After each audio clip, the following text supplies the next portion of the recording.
ಅವ್ನು ಯಾವ ಥರ ನೀವು ಗೋಟ್ ಬ್ರೀಡರ್ ಅಂತ ಹೇಳಿದ್ದೀರಾ? ಯಾಕೆ ಹೇಳಿಲ್ಲ? ನಾಯಿ ಸಾಕ ತಕ್ಷಣ ನೀವು ಅದಂಗೆ ನೀವು ಡಾಗ್ ಬ್ರೀಡರ್ ಅಂತ ಹೇಳ್ತೀರಾ? ನೀವು GST ಕಟ್ಟಂಗಿಲ್ಲ, ನೀವು ಇನ್ಕಮ್ ಟ್ಯಾಕ್ಸ್ ಕಟ್ಟಂಗಿಲ್ಲ, ನೀವು 1 ಕೋಟಿಗಾರ ಮಾರಿ 2 ಕೋಟಿಗಾರ ಮಾರಿ.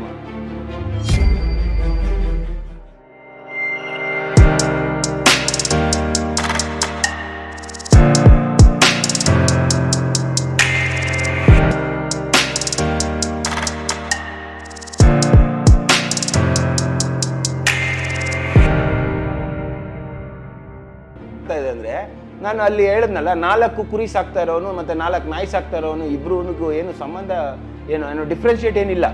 4 ಕುರಿ ಸಾಕ್ತಾ ಇರೋನು ಮತ್ತೆ 4 ನಾಯಿ ಸಾಕ್ತಾ ಇರೋರಿಗೆ ಮಧ್ಯದಲ್ಲಿ ಯಾವುದೇ ಥರ ಡಿಫ್ರೆನ್ಸ್ ಇಲ್ಲ ಸರ್. ಬಟ್ 4 ಕುರಿ ಸಾಕೋವನಿಗೆ ನೀವು ಮಿನಿಸ್ಟ್ರಿ ಆಫ್ ಅಗ್ರಿಕಲ್ಚರ್ ಅಲ್ಲಿ ಫಾರ್ಮರ್ ಅಂತ ಹೇಳಿ ಡಿಕ್ಲೇರ್ ಮಾಡಿದ್ದೀರ.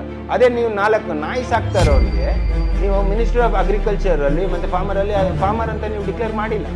ಬಟ್ ನೀವು ಅದನ್ನು ಉಳಿಸ್ಕೊಳ್ಳಿ. ನೀವು ಜರ್ಮನ್ ಶೆಪರ್ಡ್ ನೀವು ಸಿಂಗಾಪುರಿಂದ ತಂದ್ರೋ, UK ಇಂದ ತಂದ್ರೋ, ಇಲ್ಲ ನಿಮ್ಮ ಹತ್ರ ಇರುವಂಥ ನಾಯಿ ಎಷ್ಟು ಚಾಂಪಿಯನ್ ಆಗಿದೆ, ಅದು ಎಷ್ಟು ಕೋಟಿಗೆ ಬಾಳುತ್ತೆ, ಅದೆಲ್ಲ ನಮಗೆ ಇಂಪಾರ್ಟೆಂಟ್ ಇರೋದು. ಫಸ್ಟ್ ನಿಮ್ಮ ಐಡೆಂಟಿಟಿ ಬೇಕಲ್ಲ. Who are you? 4 ಕುರಿ ಸಾಕೋವನ್ನ ಫಾರ್ಮರ್ ಅಂತ ಹೇಳ್ತೀರಾ, ಕರೆಕ್ಟಾ? ಅವ್ನು ಯಾವ ಥರ ನೀವು ಗೋಟ್ ಬ್ರೀಡರ್ ಅಂತ ಹೇಳಿದ್ದೀರಾ? ಯಾಕೆ ಹೇಳಿಲ್ಲ? ಯಾಕ್ರಿ ಹೇಳಿಲ್ಲ? ಯಾಕಂದ್ರೆ ಅವನ ಐಡೆಂಟಿಟಿ ಗೋಟ್ ಬ್ರೀಡರ್ ಅಂತ ಅಲ್ಲ, ಅವನು ಐಡೆಂಟಿಟಿ ಇರೋದು, ಅವನ ಐಡೆಂಟಿಟಿ ಫಾರ್ಮರ್ ಅಂತ ಇರೋದು.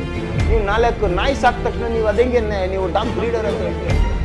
ಯಾಕಂದ್ರೆ ನೀವು ಉಳಿಸ್ಕೊತಾ ಇರೋಂಥ ಐಡೆಂಟಿಟಿ ಅದು, ಕರೆಕ್ಟ್ ಅಲ್ವಾ? ಸೊ ಫಸ್ಟ್ ಅದನ್ನ ಚೇಂಜ್ ಮಾಡಿ, ನೀವು ಫಾರ್ಮರ್ ಆಗಿ. ನೀವು ಫಾರ್ಮರ್ ಆದಮೇಲೆ ಆಗಬೇಕಾಗಿರೋಂಥ ಎಲ್ಲ ಚೇಂಜಸ್ ಆಟೋಮೆಟಿಕ್ ಆಗಿ ಆಗ್ತದೆ. ಇವಾಗ ನೀವು ಕೇಳಿದ್ದೆ ಪ್ರಶ್ನೆ, ಸರ್ ಇವಾಗ ಡಾಗ್ ಬ್ರೀಡರ್ಸು, ಬರ್ಡ್ ಬ್ರೀಡರ್ಸು ಮತ್ತು ಇವ್ರನ್ನೆಲ್ಲರನ್ನೂ ನಾವು ಫಾರ್ಮರ್ ಅಂತ ಕನ್ಸಿಡರ್ ಮಾಡಿದ್ರೆ ಉಪಯೋಗ ಏನು? ಮೊದಲನೇ ಸರಿ ನೀವು ಫಾರ್ಮರ್ ಅಂತ ಹೇಳಿದ ತಕ್ಷಣ ಮೊದಲನೇ ಉಪಯೋಗ ಏನು ಗೊತ್ತಾ ಸರ್? ನೀವು ನಿಮ್ಮ ನಾಯಿನ 1 ಕೋಟಿಗಾರ ಸೇಲ್ ಮಾಡಿ, ಇಲ್ಲ 10 ಕೋಟಿಗಾರ ಸೇಲ್ ಮಾಡಿ. ನೀವು ಮೊಮೆಂಟ್ ನೀವು ಫಾರ್ಮರ್ ಅಂತ ಹೇಳಿದಾಗ ಅದು ಅಗ್ರಿಕಲ್ಚರ್ ಇನ್ಕಮ್, ಅದಕ್ಕೆ GST ಇಲ್ಲ, ಅದಕ್ಕೆ ಇನ್ಕಮ್ ಟ್ಯಾಕ್ಸ್ ಇಲ್ಲ. ಒಂದು ನಿಮ್ಗೆ ಅಡ್ವಾಂಟೇಜ್ ಆಯ್ತಾ ಸರ್? ನೀವು the moment you are a farmer, ನೀವು GST ಕಟ್ಟಂಗಿಲ್ಲ, ನೀವು ಇನ್ಕಮ್ ಟ್ಯಾಕ್ಸ್ ಕಟ್ಟಂಗಿಲ್ಲ, ನೀವು 1 ಕೋಟಿಗಾರ ಮಾರಿ 2 ಕೋಟಿಗಾರ ಮಾರಿ ಅಲ್ವಾ? ಎರಡನೇದು, ನೀವು ಫಾರ್ಮರ್ ಅಂತ ಅಂದಾಗ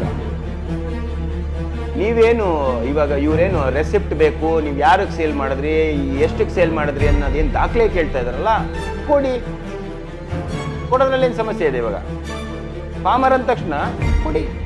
ನಾನು ಹೇಳ್ತೀನಿ ಸರ್, ನಾನು ಇವ್ರಿಗೆ 50 ಲಕ್ಷಕ್ಕೆ ಮಾರಿದೆ ಸರ್ ನಾನು ಒಂದು ನಾಯಿನ.